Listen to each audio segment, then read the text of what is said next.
बिस्मिल्लाहिर्रहमानिर्रहीम। बेटा, आज का जो बिज़नेस स्टैटिस्टिक्स का हमारा टॉपिक है जी फ्रीक्वेंसी डिस्ट्रीब्यूशन। फ्रीक्वेंसी डिस्ट्रीब्यूशन का मतलब ये होता है कि हम डेटा कलेक्ट किया गया है उसकी अरेंजमेंट, टेबुलर अरेंजमेंट है उसका। जो टेबुलर अरेंजमेंट इस तरीके से कि जब मुख्तलिफ़ क्लासेस में डेटा को डिवाइड किया जाए उसके मैग्नीट्यूड के लिहाज से, उसकी मिकदार के लिहाज से, अमाउंट क्वांटिटी के लिहाज से, और हर क्लास की क्लास फ्रीक्वेंसी भी जब उसके अंदर साथ दी जाएगा। एक क्लास बनी होगी, उसके सामने उसकी फ्रीक्वेंसी दी जाएगी कि उस क्लास के अंदर number of item, frequency mean number of item fall in a particular class. Her class के अंदर उसकी जितने आइटम हैं वो उसकी फ्रीक्वेंसी कहलाती है। सपोज़ कि एक कॉलेज है, उसके अंदर 4 क्लासेस हैं, FSC, ICS, ICOM and FA part 1 ये बात करते हैं। तो हर क्लास के अंदर जितने नंबर ऑफ़ स्टूडेंट्स हैं वो उस क्लास की फ्रीक्वेंसी कहलाती है। तो इसका मतलब क्या होता है कि ऐसा हम टेबल बना लें जिसके अंदर क्लास और क्लास के सामने उसकी फ्रीक्वेंसी भी दी जाए, तो उसे हम फ्रीक्वेंसी डिस्ट्रीब्यूशन कहते हैं। आज हम ये सीखेंगे कि जी फ्रीक्वेंसी डिस्ट्रीब्यूशन बनानी कैसे है, हमने इसके देखना है। तो सबसे पहले जो आता है इसके मुख्तलिफ पॉइंट्स हैं जी, कि हमने डेटा जो है ये पॉइंट करना है नेचर ऑफ डेटा।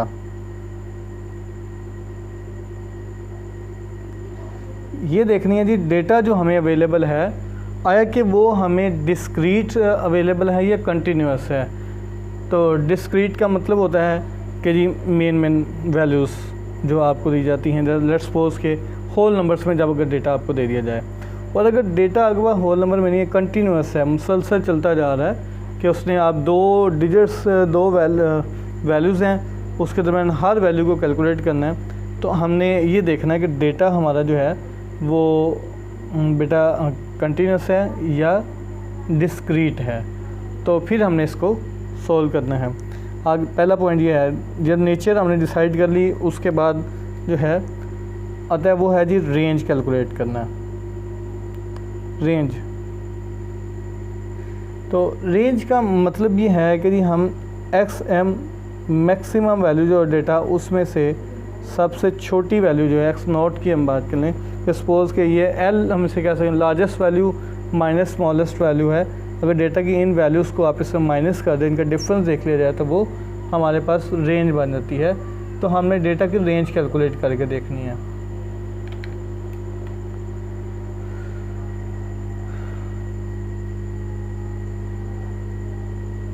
तो फिर इसके बाद केसेस देखेंगे हम लोग जी।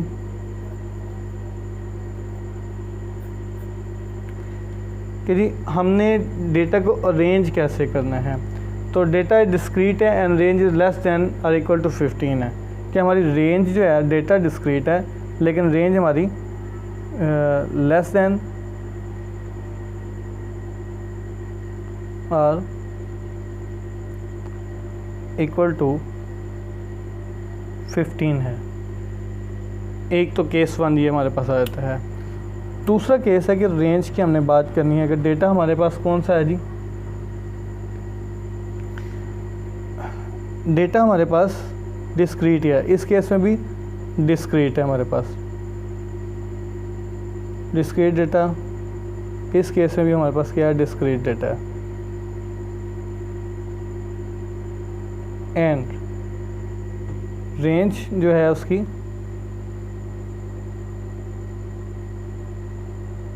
मोर देन 15 है। पहले था डिस्क्रीट डेटा और रेंज हमारी 15 से कम थी। अब क्या डिस्क्रीट डेटा है लेकिन रेंज हमारी 15 से ज़्यादा है। ये है जी।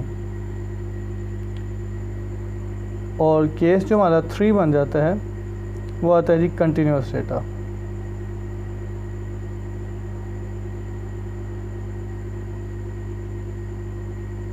कि हमारे पास जो डेटा है वो कंटिन्यूस है। ये 3 चीज़ों का हमने इसके अंदर केसेस को देखना है। तो इस तरह से हमने 3 चीज़ें बन गई हमारी। फर्स्ट ऑफ ऑल जी नेचर ऑफ डाटा, डेटा की नेचर कैसी है जी, वो डिस्क्रीट है या कंटिन्यूस है, ये देखना है। फिर हमने रेंज कैलकुलेट करनी है। उसके बाद केसेस को देखना है कि केसेस कौन से हैं। और फिर बेटा क्लासेस का डिज़ाइन तैयार करना है इसके साथ हमने।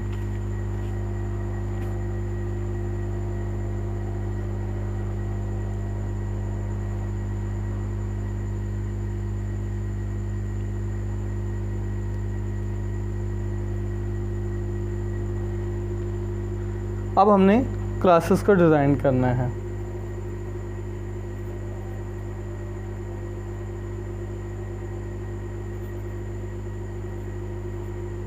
भाई क्लासेस का डिज़ाइन क्या होगा, किस तरीके से होगा, तो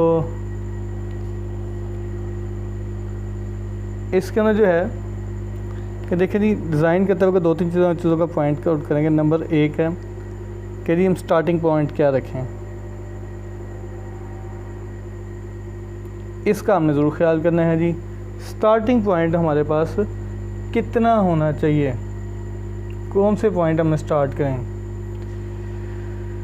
नॉर्मली हम ये करते हैं कि जी जब स्टार्ट करना है तो हमने स्मॉलेस्ट वैल्यू जो हमने वहाँ से स्टार्ट कर लें, लेकिन डिफरेंस को हमें इक्वल करने के लिए हम क्या करते हैं कि जी इसका डेटा को स्टार्टिंग पॉइंट 5 का डिफरेंस रख के कि कुछ वैल्यू स्टार्टिंग पॉइंट से कम से स्टार्ट करेंगे और 5 का डिफरेंस या 10 का डिफरेंस से हमने क्लास बना लेंगे। फिर दूसरा पॉइंट है वो हमारे पास आता है नंबर ऑफ़ क्लासेस, कि हम ये डिसाइड करेंगे कि क्लासेस बनानी कितनी हैं। अप्रोक्सीमेटली हमारे जो डेटा दिया गया उसके मुताबिक हमारी कितनी क्लासेस बन जाती हैं। और इसके बाद साइज़ ऑफ क्लास, मतलब साइज़ ऑफ क्लास मतलब कि कितनी होगी, मतलब फ्रीक्वेंसी लगा लें कि उसका साइज़ कितना होगा, डिफरेंस कितना होगा, कितने स्टूडेंट्स एक जो है यानी कि ये नंबर ऑफ़ आइटम एक क्लास में कितने होंगे, उसका साइज़ के बारे में हमने बात करनी है। इसके बाद अब हम क्या करेंगे, डिज़ाइन ऑफ क्लासेस को डिज़ाइन करेंगे। अब हमने इसके लिए 3 पॉइंट का पॉइंट रख के फिर हमने से क्या करना है, अब इसके डिज़ाइन जो हैं क्लास डिज़ाइन वो हम अगर देखें तो पहला जो है वो हमें जो मिलेगा वो आता है single value, classes by single value.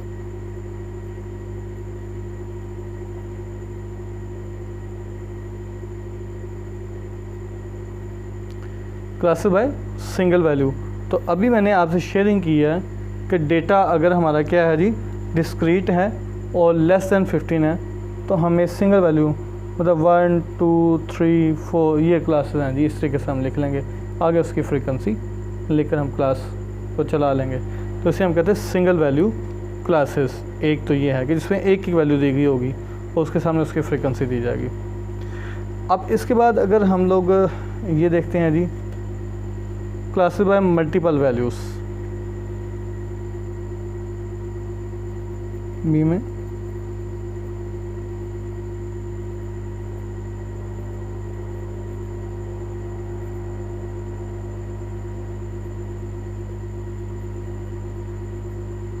Classes by multiple values, इसके अंदर जो होते हैं मुख्तलिफ स्टाइल्स हैं इसके लिखने के। जो पहला स्टाइल है उसे हम कहते हैं इंक्लूसिव।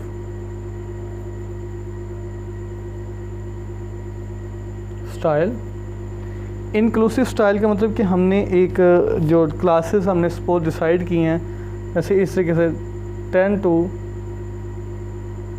19 and 22 29 32 39 and 42 49 52 59। सपोज़ के ऐसे क्लास में आ गई है कि ये हमने सपोज़ की बात कर लेते हैं, क्लासेस हैं जी हमारी, उसके नंबर ऑफ़ स्टूडेंट्स के मार्क्स है जिसके मार्क्स 10 से 19 तक हैं, तो वो इस क्लास में आ जाएगी। उसमें जिनके मार्क्स जो है 20 से 29 है तो ये इस रेंज में आ जाएंगे वो। तो इंक्लूसिव का मतलब होता है कि ये देखिए ये जो एक जो पहली वैल्यू है, एक दूसरी वैल्यू है, पहली को लोअर वैल्यू कहते हैं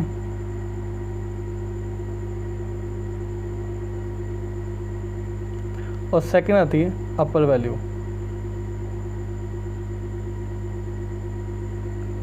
तो इस तरह से अगर क्लास में मतलब जिस वैल्यू पे एक क्लास ख़त्म हो रही है दूसरी क्लास उससे नेक्स्ट वैल्यू से स्टार्ट होती है, इसका मतलब कि जिसके 19 भी है, 19 भी इस क्लास में शामिल है, नेक्स्ट वाली क्लास में शामिल नहीं है।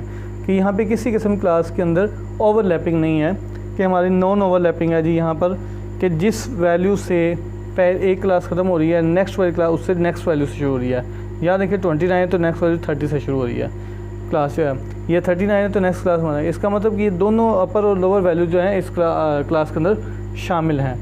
इनको हम टेक्निकली नाम देते हैं क्लास लिमिट्स का।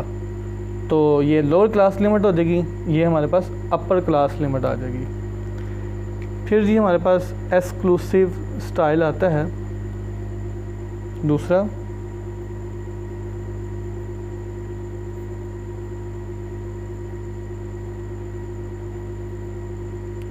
एक्सक्लूसिव स्टाइल, इसका मतलब ये होता है कि सपोज यहाँ पे हम क्लासेस की ओवरलैपिंग होती है 10 to 20, 20 to 30, 30 to 40, 40 to 50 and 50 to 60, इस तरह से दिया जाए। तो अगर हम गौर करें कि ऊपर वाली क्लास पर यहाँ पे थोड़ा सा डिफरेंस क्या है जी, जिस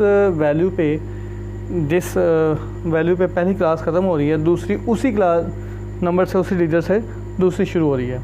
इसका मतलब कि ये जो क्लास है ना हमारी पहले वाली, ये 20, ये अपर लिमिट शामिल नहीं हो रहे। ऐसे में देखें कि जी ये लोअर है, ये अपर है, अपर इस क्लास में शामिल नहीं बल्कि वो नेक्स्ट वाली क्लास में शामिल है।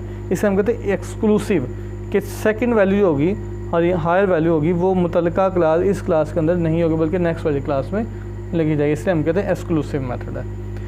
तो इन्हें टेक्निकली क्लास बाउंड्रीज़ कहा जाता है, जिसके अंदर ओवरलैपिंग ऑफ क्लासेस हो जाए कि जिस वैल्यू पे एक पहली ख़त्म हो रही है दूसरी उससे उसी वैल्यू पे दूसरी स्टार्ट हो रही है। तो इसे हम नॉर्मली टेक्निकली जो है बेटा एक्सक्लूसिव स्टाइल या को क्लास बाउंड्रीज़ का नाम देते हैं। इसके बाद जो थर्ड आपको मिलेगी वह जी open ended classes.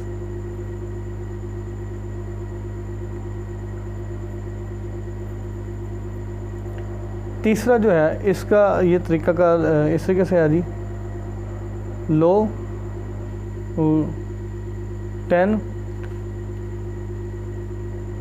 10 to 14, 15 to 19, 20 to 24, ये और 25 to above। तो अगर हम इसको देखें तो ये देखें लो कोई लिमिट नहीं, हमें नहीं पता कि स्टार्ट में कितना है, बस इतना पता है 10 से कम। और ये अबव का मतलब होता है 25 से अबव जितने वो सारे इस क्लास में आ जाएंगे। तो ये है जी हमारे पास कौन से इनके ओपन एंडेड क्लासेस जिनकी सबसे छोटी वैल्यू सबसे बड़ी वैल्यू जो होती है इसके अंदर कोई पता नहीं होता कि कोई किसी वैल्यू का हमें नहीं पता होता है। ये सारा काम करने के बाद जब हमने फ्रीक्वेंसी डिस्ट्रीब्यूशन बनानी है तो बेटा हम एक टेबल तैयार करेंगे, उसे हम कहते हैं जी ये हमारे उसे हम कहते हैं जी टैली बार्स।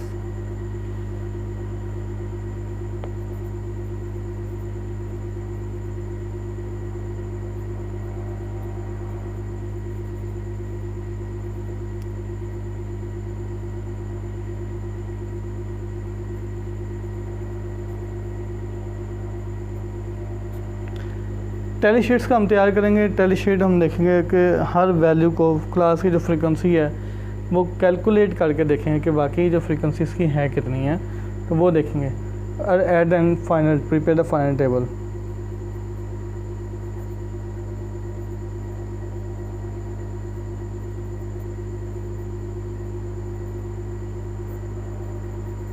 नेक्स्ट ये हम अपना सारा डिसाइड होने के बाद ये तमाम वैल्यूज़ इस तमाम प्रोसेस से गुजरने के बाद हम अपना टेबल बनाना शुरू कर देंगे। तो वो जो टेबल बनाएंगे वो हमारा फ्रीक्वेंसी डिस्ट्रीब्यूशन होगा। ये था बेटा आज का हमारा टॉपिक। कल इंशाल्लाह हम इसको इसी टॉपिक को नेक्स्ट लेकर चलेंगे। अगर कोई बात क्लियर नहीं है तो आप मुझसे पूछ सकते हैं।